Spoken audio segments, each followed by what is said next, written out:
Hello, hello, Facebook world. Better late than never, huh, Andres? Yeah, it's fashionably late. Yeah. Today is National 305 Day, so we decided to start on Miami time and arrive a little bit late to the party. But we are here, and we're going to have a full Champions League preview for you guys. Big day for Real Madrid. We'll also look ahead to tomorrow's matches and also touch on Copa Libertadores action. The group stage begins today. Andres will break it all down for us on Sports First. That starts now.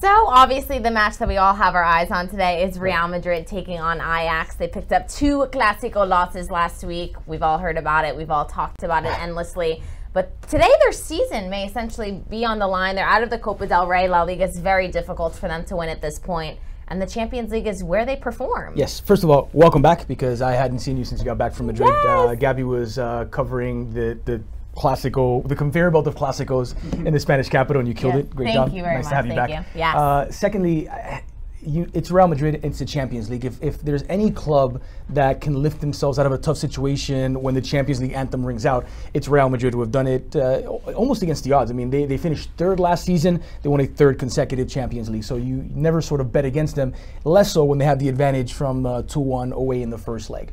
If I'm Real Madrid, though, I'm not as concerned with just the back-to-back losses to Barcelona, but the idea that they've lost 3 straight home games since the first leg. So since winning 2-1 away in Amsterdam at the Ajax or Johan Cruyff Arena, they lost to Girona at home, and they lost back-to-back games to Barcelona without scoring in either of those games.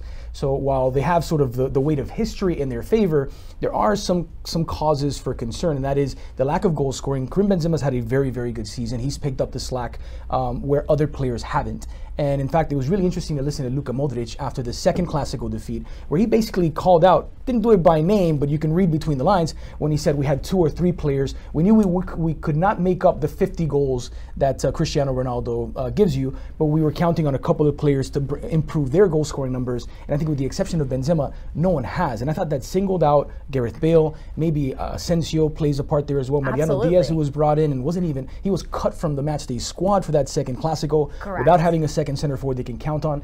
And so I would be concerned about the lack of goal scorers around Karim Benzema, especially if it's something like Vinicius and Asensio, or Vinicius and Lucas Vázquez, who Vinicius, Asensio, Lucas Vázquez are all players that give you things, but the things they don't give you are goals. Absolutely. And can I rant about one little thing regarding Please. Vinicius? Because I think Vinicius is a fabulous young player. He was brilliant at Flamengo. In fact, he's Flamengo's all-time biggest sale when he left the club. The Brazilian League's biggest sale. Right. Yeah.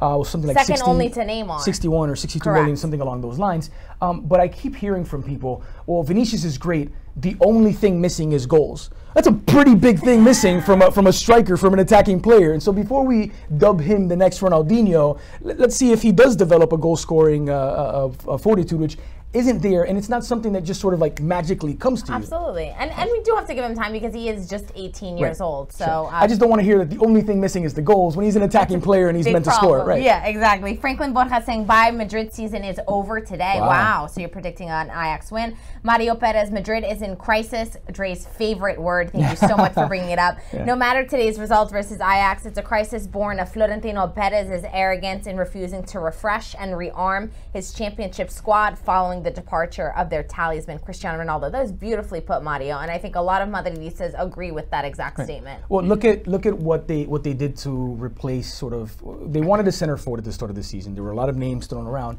and at the end they settled for Mariano Diaz, bringing him back. He was formerly at Castilla. He was having a nightmare start to the season at Lyon. So he was benched or close to being benched for Lyon, and that's who Real Madrid signed right before the deadline to add to their striking stable. And give him the number 7. Right. Which, why on earth would you give him the number 7? Brave. I don't understand it at all. In fact, Asensio actually turned down the number 7 before Mariano picked it up. Because he didn't want that kind of pressure, rightly so, and Asensio also having an underwhelming season. But, I mean, the big name I think that we'll have a lot of eyes on today is Gareth Bale. His agent came out. If he plays. Correct. Those guys might just be on the bench. But, I mean, I think I'm not sure if he'll get the start again, but I think he'll definitely have some minutes. But I think that his agent almost made the situation worse, by what he said in saying that Madridistas should be ashamed of themselves. Right. Booing him is a disgrace. That's definitely not going to help your client's situation. Let me just tell you that right now. But do you think that his agent is correct in saying that? Are Madridistas wrong in booing him, or are they right to expect more of a player that just hasn't been up to par? So they might be, Madrid fans might be the most demanding fans on the planet. That doesn't mean that it's disgraceful what they did. I mean, this is a fan base at the Bernabeu that have whistled Cristiano Ronaldo, they've whistled Alfredo Di Stefano, they've whistled Casillas. Ronaldo, Iker. Some of the legends of their team have not been safe from criticism. And none of those guys shook a teammate off after scoring a goal. So he's brought this on himself, Bale. Right. There's already, he's been a bit of an outsider. He's never seemed to sort of get wrapped up into the culture of Real Madrid, and I don't actually fault him for that. That's a cultural thing. He can do what he wants in that regard. But the way that he shook off Lucas Vazquez after scoring a goal, if you want to make a point about your playing time, if you want to make a point about the number of starts you're getting, not the way brushing to do it. off a teammate is not the way to do it after scoring a goal. Absolutely. Christ Bonilla saying Ramos is missing, going to be a big problem for Madrid. That's right. Nacho should be coming into play alongside Varane. Yeah. Ramos, of course. Not just missing one, but he'll be missing 2 games because, here's the thing. He could have gotten away with it. As other players have in this edition. You can sort of get yourself that second yellow card, that yellow card that'll mean an automatic suspension for accumulation. Do so quietly. Shut up about it. Serve your 1-game suspension. But he gave away the plot. Like he said he said the quiet part out loud at the end of the game, and he got an extra game. What are you new at this? Right. No, that's not how you do it. Brendan Burns saying, so excited for today's matchups. I have this strange feeling Ajax will walk away with a 2-0 win. Wow. So to that end, all of the things that have gone wrong for Real Madrid since that first leg, they've lost 3 out of 4. They've lost all 3 that they've played at home since that first leg. They've all gone right for Ajax since, because Ajax have won 3 in a row in all competitions. Given the weekend off. Right, 13-1, a combined 13-1 in all 3 of those wins. The impressive win was the Cup semi-final against Feyenoord, or one of the big teams in the Eredivisie. And so they beat them 3-0 away from home. Then they get the weekend off, as you mentioned. So it's a rested Ajax who are streaking, who are feeling good about themselves. Thing is, they have to score twice at the Bernabeu while keeping Real Madrid scoreless, and that's a really tough ask. Is it though? Yeah. Because Barcelona made it look very easy, so it may not be as tough as we thought. So mentioned they lost 3 of the last 4 Real Madrid. The one that they won was against Levante, 2-1 away at Levante. Both goals came from the penalty spot. Correct. So they're not scoring goals from the run of play, and that's a real cause for concern. No, and they're not very strong defensively either. And with Ramos out, like Christ Bonilla mentioned, it's going to be. So that's interesting, because one of the ways in which Real Madrid have not been great defensively is sort of the transition. What do you do when you lose the ball? How do you transition back into defense? And teams have been able to rattle them by quickly transitioning, which Ajax are very good at doing, and sort of finding Madrid out of shape in that transition from attack to defense. Typically with Varane and Sergio Ramos, you have 2 guys there who can, through last-ditch defending, through 1v1 defending, can make up for some of that. With Ramos out now, Nacho's a very good defender, but more of a system kind of defender than that 1v1 guy who's going to, save a fast break going the other way. Absolutely. No, it's going to be an interesting one. You guys keep writing your predictions, because as we always do, we'll reveal who guessed it right tomorrow. John Ala Madrid saying, I'm sorry, but a 3-0 win today. Hashtag Ala Madrid. I think we know which side of the table you sit on. Moving on, Dortmund taking on Spurs today. Interesting matchup, because Spurs have lost every single match since they played Dortmund in that first leg. So things not looking good for Pochettino's side. No, not form-wise, but it's a monumental task for Borussia Dortmund to overturn a 3-0 deficit from the first leg. So these are 2 teams I don't cover. I don't have quite as many opinions on these 2 teams. I'm not covering the Bundesliga and the Premier League every week as I am with La Liga and Liga and other leagues that we cover. But even with the given form, to squander a 3-0 lead. I mean, I know people like to make fun of Spurs for doing Spursy things. They're not going to do Spurs. But this seems even beyond, pulling a Spurs. Right, exactly. A little bit. 100% of teams who won 3-0 at home walk away and go through, so nothing to worry about there, really. Porto taking on Roma tomorrow. Roma picking up a 3-0 loss to Lazio at the weekend, so things maybe not looking too strong for Roma, but Porto also picking up a loss against Benfica. Yeah. They're now second on the Portuguese table, so, I mean, this is going to be a toss-up, because I think very well Porto could come back. Yeah. And I just don't trust Roma. Obviously, Roma, it was huge when they knocked off Barcelona, coming from behind to knock off Barcelona last season, but this year there have been questions about Eusebio Di Francesco. It seems like he's been on the hot seat for like 2.5 years at the Stadio Olimpico now. Very true. Right, so I don't trust Roma to get it done in what is a very sort of winnable tie for them against Porto. Absolutely. And then last but not least, PSG taking on Manchester United. Obviously, PSG with a 2-0 lead. But I don't know. I don't know what's going to happen. Like, so, you just never know. We talked about this off air. I do, give Paris a very big advantage going into this one. It's not just because it's 2-0. It's also at home where they've been perfect this season in Ligue 1. They seem unbeatable at the Parc des Princes, which of course now means they're going to lose and crash out.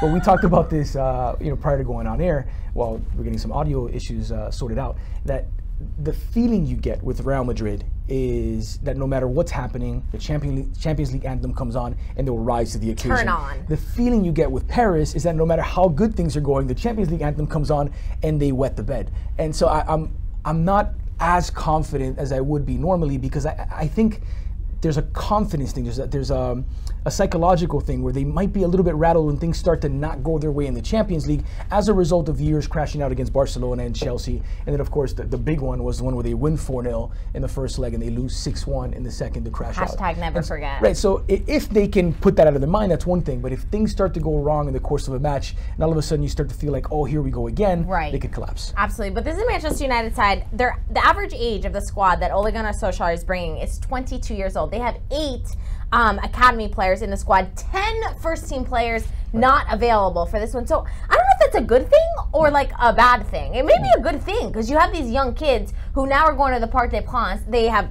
really no pressure on them because people are expecting them to lose. And if they go out and do it, it's like too young to know better. Correct. I have a similar feeling about Ajax at the Bernabeu. They're a very young side, and not a lot of it is expected of them, and so sure, the pressure is off to an extent. Right. But there's a big discrepancy between the two teams. I genuinely believe Paris are one of the top 5 teams on the planet, and I don't think there's anybody who can say the same thing about Manchester United today. Right. And I look at Barcelona, Real Madrid will always be in the conversation, right? Bayern Munich will be better or worse.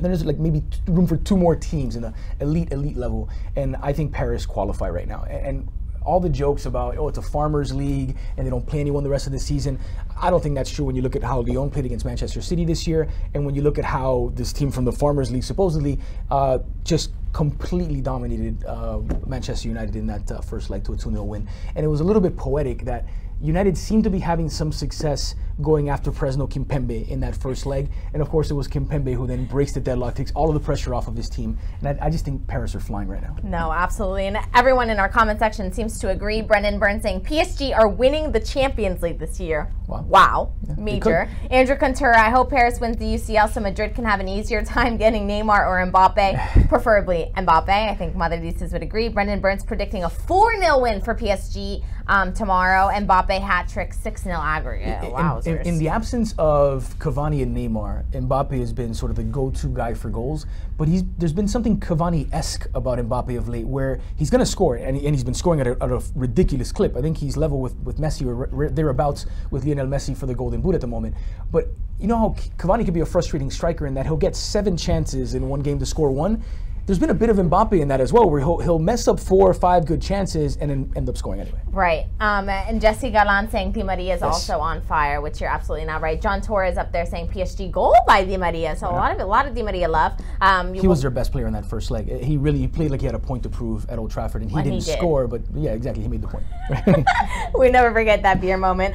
Copa Libertadores action on our network today. The group stage begins. What an exciting time to be alive. Yeah, honestly, first of all, I don't know how I'm alive because there's just so much football going on. I know, we're on overdrive. I don't have a moment to myself. I spent the last 2 days preparing. Tonight I'm doing San Jose against Flamengo. Flamengo have made, they sold Luis Paquetá to Milan, and they sold Vinicius in the summer, so they had some money to spend, and they spent it wisely. They brought some good players into that team. I think they're one of the candidates to win the Libertadores this year. They open up tonight in Bolivia, 12,000 feet above sea level, so oxygen's going to be a little short to the brain, but they've got some fabulous players. San Jose is the team they're playing against in Oruro, Bolivia. It's a team that's back in the Libertadores 4 years after their last participation. I think there's going to be a lot of fun. The fact that it is in Bolivia, the fact that it's Mengo, who are going to be one of the favorites, opening it up away on the road with that sort of leveling factor of the altitude, will be a really fun game. Absolutely. And we also have Melgar versus San Lorenzo at that time, the same time as that game kicks off, both at 5:15.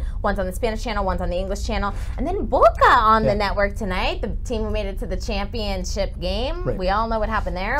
So just a little sort of personal note on this is, as long as I've known Ray Hudson, who I've known him maybe 15 years now, he has been just a massive Libertadores fan. He loves this competition. He doesn't miss a big match, especially when it comes to Boca, River, the Argentine teams, but almost especially Boca Juniors.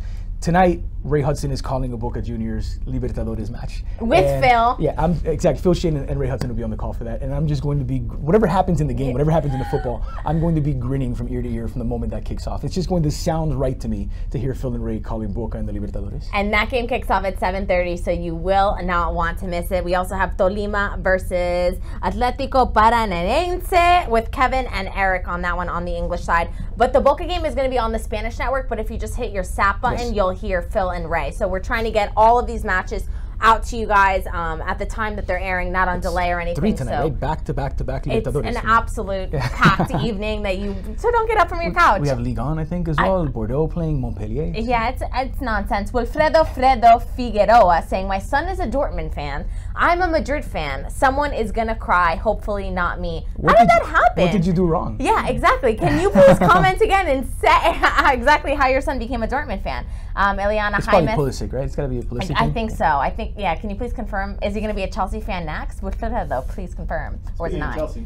Yes, and speaking of Chelsea, we do have an update on their transfer ban. They have appealed it, so we'll see how that goes. I mean, we knew that they were going to appeal it. Delay. They'll do exactly what Atleti, Barcelona, Real Madrid did. Delay it. It's going to take around 7, 8, maybe 9 months to get the appeals, because first you appeal to FIFA, then you appeal to the Court for Arbitration for Sport. By the time they get all that sorted out, you've already gotten your summer window in. So. Correct, and so smart moves there. But we do want to touch on something. So PSG and their Jordan collab, I'm a huge fan of it, and it's about to hit 1 million kits sold. Yes. It's a shirt that's done exceptionally well on the market, but I have someone here who maybe is not as excited about it. Guys, I want like every piece of merch that this collab has created, and Dre wants none of it. So beIN Sports is owned by the same parent company that owns Paris Saint-Germain. So by all means, go out and buy the Jordan kit. It's you're gonna love it. Go ahead and buy it. That said, it was mailed in. It's such a poor effort from Jordan's brand. It's so basic. It's like, all right, grab me the white shirt from that mannequin over there.